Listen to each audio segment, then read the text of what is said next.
Is this the dagger?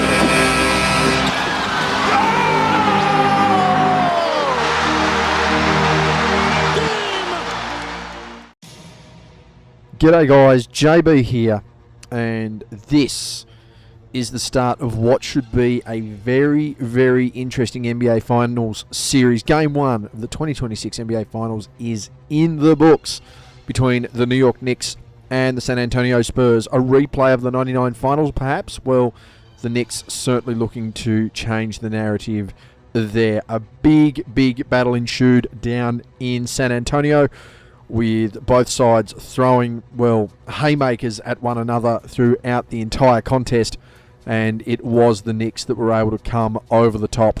A lot of work, a lot of effort done by the Knicks to get the result, so let's get into it. Let's get into the review for Game 1 of the 2026 NBA Finals. And as I mentioned off the top, winning the game, the New York Knicks, a 1-0 series lead, getting the job done in San Antonio, 105-95. A massive rally for them to get the job done. A really big result all round for the Knicks, and they will be excited knowing that they have at least done their job to start with. They have split the road and even this series back up as far as home and away is concerned. For the winning side, their best player for me, at the end of the day, you're the one that's got to put up or shut up. You've got to be the leader of this team. Jalen Brunson has been it all year, and while he was inefficient, to me, I have to give credit to the guy who came down the stretch in the fourth quarter and got the job done. Jalen Brunson, 30 points, 3 rebounds, 2 assists on 4 turnovers. Inefficient shooting, 38.7 from the field, 22.2 from deep, and 100% from the free throw line. Had a lot of Allen Iverson about his performance, but a massive game there for Jalen Brunson. Plenty of support his way as well. Karl-Anthony Towns, 18 points, 12 rebounds, 4 assists, 1 block shot on 2 turnovers. Surprisingly put the clamps on Wemby, used his solid mass to his advantage. Managed to go 46.7 from the field, didn't make a 3, but went 100% from the free throw line, which is going to be, pretty much the story of the day when it comes to the guys I'm mentioning here. On the other side of things as well, OG Anunoby, 17 points, 3 rebounds, 1 steal, 1 block, 41.7 from the field, 3 of 6 from deep, made all of his free throws. Landry Shamet, a big reserve minutes for him as well, 13 points, 1 rebound, 5 of 9 shooting, 50% from deep, didn't take a free throw. And Josh Hart, the unsung excellence of this team, consistently getting it done, a real New York Knicks style player. Only had the 3 points, but 15 rebounds, 6 assists, 4 steals, and a block. 1 of 1 from the free throw line, 1 of 5 from the field, but a massive contribution for the team to get the job done. On the other side of things for San Antonio, Wemby in his finals debut, a lot of turnovers, some inefficient scoring, didn't really want to attack the game on that side, and certainly didn't feel like he was the same defensively. 26 points, 12 rebounds, 2 assists, 1 steal and 3 blocks. Again, those 6 turnovers proving crucial. 28.6 from the field, 6 to 21 shooting, 22% from deep, 92.3 from the free throw line, only missed the 1 free throw. Assisting him along the way there, Stephon Castle, 17 points, 8 rebounds, 3 assists to go with 2 turnovers, 43.8 from the field, 20% from deep, 100% from the free throw line. Dylan Harper setting the tone early, 16 points, 8 rebounds, an assist and a steal, 6 of 10 from the field, 1 of 4 from deep, perfect from the line. Julian Champagnie, 16 points, 10 rebounds, double-double for him to go with an assist, a block, 5 of 11 shooting, 50% from deep, and 50% from the line. And then it was Devin Vassell, the next leading contributor there, 9 points, 9 rebounds, 3 assists, 36.4 from the field, 1 of 6 from deep, and couldn't convert at the free throw line. Of course, didn't get to the free throw line itself. In a really brief summary of this game before we get into some depth of it there, New York, a far better defensive effort compared to the Spurs. They were able to just really lock down on the ball, really pressure the ball, particularly in that fourth quarter, which generated a lot of their points. You look on the other side of things there. I mean, they held the Spurs to under 30. They held the Spurs to 36% shooting from the field. They limited them to 5 less shots as well as 7 less makes. So really did their job as far as the defensive effort was concerned. Limited the three-point shooting to 25%. Not that either side shot great, even though they got to the line a fair bit. And when you look at the turnovers there, forced an extra 5 turnovers on their half. I mean, they limited Wemby to 6 of 21.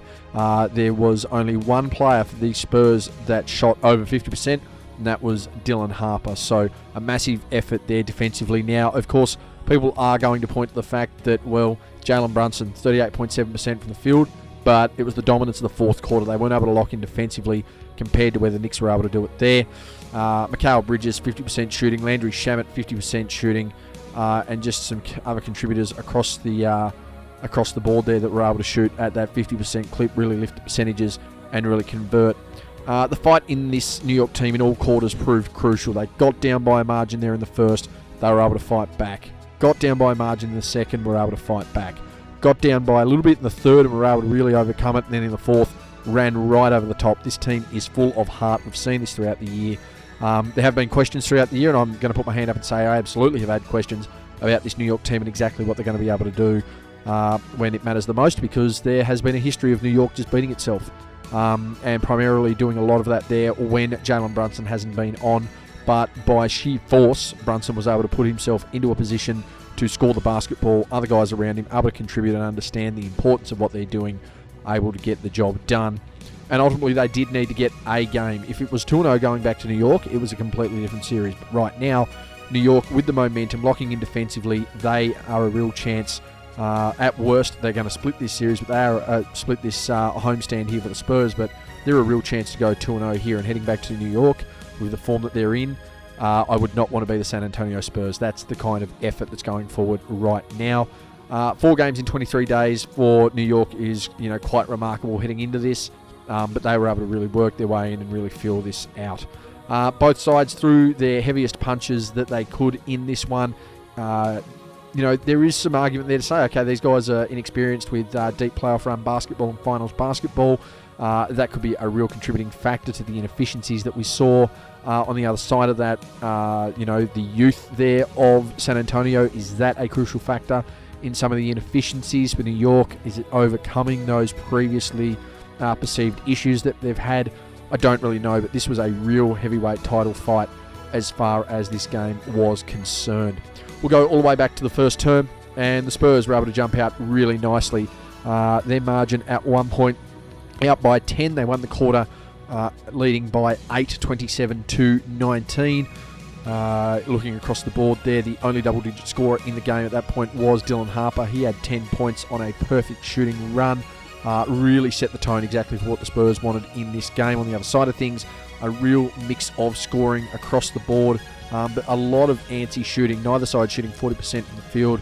Only the Spurs covering the 30% from deep option. On the other side of things, New York didn't get to the foul line, but they were being competitive in other areas there. They were able to distribute the ball better than their opponent. Their defensive effort was just as competitive. It was just a simple fact that the margin wasn't falling in their favour. A really big run, as I mentioned there, Dylan Harper setting the tone. You saw Wemby try and set the tone with a big block and a transition play, but ultimately it was Dylan Harper really pushing the effort here for San Antonio to really set this one up. You've only got to look across the board at how everything was as well. The Spurs getting out and really running that ball up the floor, ahead in their fast break points 10-2, and you really could notice that with the way the game was unfolding. Massive start for New York, mind you. They did jump out to a 7-point lead, so a 17-point swing, essentially controlling this one here in the first term. Really big quarter there by the Spurs. Second term, well, it was much more in New York's favour. A much more higher scoring quarter, 29-28, and going through exactly how things unfolded. It was the highest scoring term of the game with both sides combined there, as I mentioned, 29-28 points. Leading contributors there across the play certainly were the likes of Jose Alvarado. He managed to come on with 7 points. Brunson with 8 points for the Knicks, really getting the job done as the leading contributors there. On the other side of things, 9 points to Julian Champagny. He really started to open up from outside and really managed to drag things back in favour of the Spurs. The Knicks were able to get back well within touch and get back in control of the game by a margin of 1, but the Spurs able to put that back out towards the end of the second term. The efficiency lifted for the Knicks from a shooting standpoint there. Saw them shooting 48% from the field, made a third of their threes. The 3-point department certainly much more in favour of the Spurs as they went 5 of 12, and the free throw line 5 of 6 compared to 2 of 3. The Spurs getting more free throws done across the game there. You also saw an uptick in the rebound department there for the Knicks, which really started to control the board for them. Started to give them that advantage. Defensively, things were pretty even, but overall the Knicks really lifting their game after that deficit, just trying to bring it back. Unfortunately, just letting a few loose ends at the end of the half, really causing an issue. Some of the other key factors to focus on there, the Knicks points in the paint, 16-8 there, and part of that was the ability to actually draw Wembanyama out of the paint. That was a big, crucial part of most of their comebacks throughout this game, and that's something New York are going to want to utilise all throughout the contest. On the other side of things for the Spurs, they're going to have to adapt to this and really run the risk sometimes of exactly what sort of shooting are they willing to give up, because letting Wemby out of that paint right now is a vastly different conversation, because getting inside and getting the score is exactly what the Knicks were able to do to get back into this game. So that's moving into the half. It was 55-48. Dylan Harper with 12 points. At this point, Champagny really jumping up there in that second term. 15 points to him as well. Meanwhile, Brunson clipped into double digits. 5 of 15 shooting for Wembanyama. It was a different conversation. He was 2 of 8 at that point for 9 points. And it really looked like there that there was going to be a chance in the third term for the Spurs to really lift, rally on that home floor and just try and get, as much offense as they could, get the crowd behind them and get moving. But of course the Knicks did have other ideas, and that's what they were able to deliver in the third term. Outscored the Spurs 28-21. Double-digit points, Karl-Anthony Towns. This was the crucial swinging part of this game. We talk about the delivery in the fourth quarter for Brunson, and I do think that was crucial. But going into three-quarter time with a 76 apiece game, you may as well just reset the scores going into the last term. And a big part of that comes from Karl-Anthony Towns. Not only did he have a big quarter offensively, but he did have a nice impact defensively going up against Wemby. Defensively for New York, they were able to hold the Spurs to 34.8% from the field. They didn't give up a three ball either, which was handy to see. And they were able to battle really, really nicely, whether it was on the glass, whether it was on the defensive end of the ball. Things were really starting to swing in the way there of the Knicks, and you could really sense that as well. I know a lot of people have spoken to Karl-Anthony Towns and about Karl-Anthony Towns' impact, and the third quarter certainly was something that he needed to produce, and that's exactly what he did. Didn't impede on anyone else, just proved to play his role and played it really, really well. So full credit has to go to him on that one. The Spurs still plodding away. Again, a bit of a rough quarter, going down by 7, but you're at home, you've got momentum on your side. You are the most informed team following the NBA Cup. Now, I know in the playoffs, the Knicks have certainly had that advantage, but if you compare both sides coming out of the NBA Cup final, you had both teams at 18-7. The Spurs continued to play at a 63-win pace, by comparison, New York, well, they played at a 50-win pace. So a big difference there, but the Knicks have hit their stride at the right time, and that's exactly what happened here in this one as well. The Spurs, they were able to get back into the paint and force a little bit more pressure as well. Obviously, they tried to get away from that three-point line with the shooting not working their way, but it just wasn't enough. The Knicks able to run up a few points out on the break as well. Spurs got out to as much as 14 in this quarter, and that's probably the big thing to remember. It's the rally that has happened here by New York, led by Karl-Anthony Towns, to get them back in. The Spurs with a chance to put this away. They didn't, and they certainly regretted it on the way through there. 76, as I said, at three-quarter time in the last quarter, it was New York 29-19. They limited the Spurs to 6-21 shooting in the fourth quarter, 28.6%, only 2 of 10 from deep. So, I mean, that's 4 of 19 from inside 4 of 11 inside the arc. Really unlucky stuff there as far as that's concerned. And then you've only got to look at the turnovers that started to pile up for San Antonio in this one here. 5-0 turnovers in this quarter. And when you want to factor in potential turnaround points, those turnovers alone essentially gave up that tie ball game there. Dominated on the rebounding perspective as well and weren't able to make the most of it, and those rebounds, majority came as far as advantage is concerned on the offensive end. So they had their opportunities, they didn't make the most of them, they were able to then turn the ball over, they weren't able to convert, and a lot of credit has to go to that New York defense. Massive fourth quarter there. Victor Wembanyama with 11 points, 7 rebounds, Can't complain there. The guy's trying to step up where he could, but he did have an off night. So did Jalen Brunson, there's no doubt about it. But Brunson with 13 in the fourth quarter, 5 of 9 shooting, perfect from the free throw line and perfect from deep, adding in 12 points from OG Anunoby. And this game ended up in New York's favour very, very comfortably. Looking in that last quarter as well, the Spurs, despite the offensive rebound advantage as far as that's concerned, were only able to score one more second chance point. The Knicks were able to actually score more points in the paint. They were able to break it out a little bit more, but it was just a defensive clinic there from New York, particularly down the stretch, that changed this game. And that is all it wrote for Game 1 of the NBA Finals for season 2026. Massive, massive effort there from the Knicks, locked in defensively and able to get the job done. As I mentioned there, far better defensively. There was a fight in them all quarters, which proved crucial. They needed to take a game, and they've certainly managed to do that.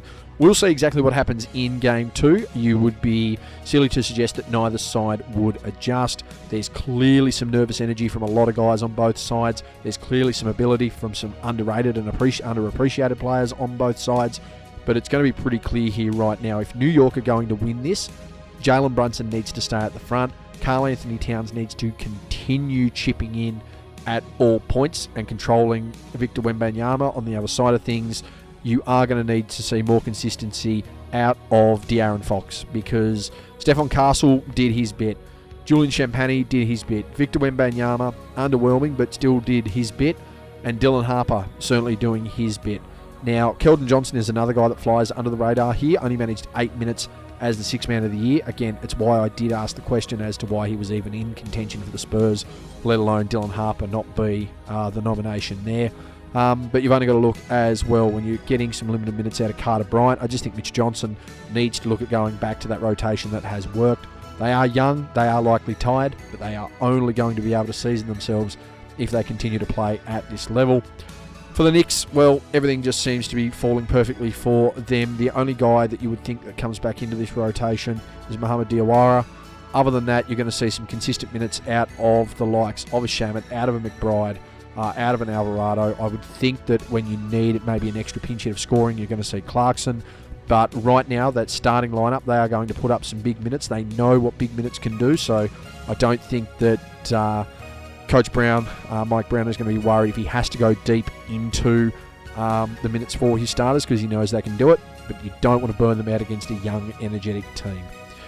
Anyway, guys, as you can see, the series leader right now is the New York Knicks.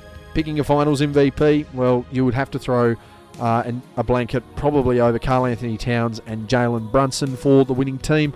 I'd have to go with Brunson. Again, it comes down to who is the leader and the catalyst of the team. And for me, I think that has to go to Jalen Brunson. Anyway, guys, that's been my review for Game 1 of the 2026 NBA Finals. We will touch base in 2 days' time, covering what has happened in Game 2. Will the New York Knicks head back to the Mecca with a 2-0 lead and a chance to win their first title in over 50 years? Or will the Spurs even things up, and will Victor Wembanyama and co step into the bright lights of New York City and take on the Knicks head on? We will see how it unfolds. Anyway, guys, that's been me. I'm out.